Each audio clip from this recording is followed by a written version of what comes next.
Hi guys, in this video I'm gonna show you how to curve text in ibisPaint X.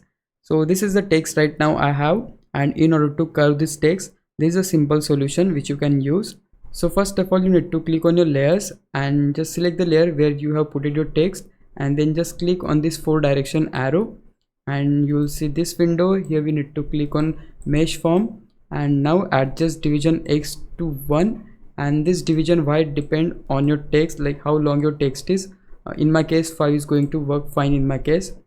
And once you get this kind of dots, by using these dots you can just curve your text.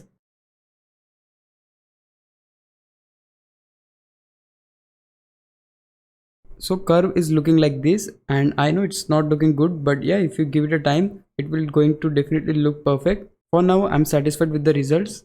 Once I'm satisfied I can just click on this tick icon and just click on yes here, and yeah, there you go. You can see we have successfully curved our text in ibisPaint X, and that's how you can do this. If you found this video helpful, please leave a like, consider subscribing my YouTube channel. I'll meet you in the next one. Bye bye.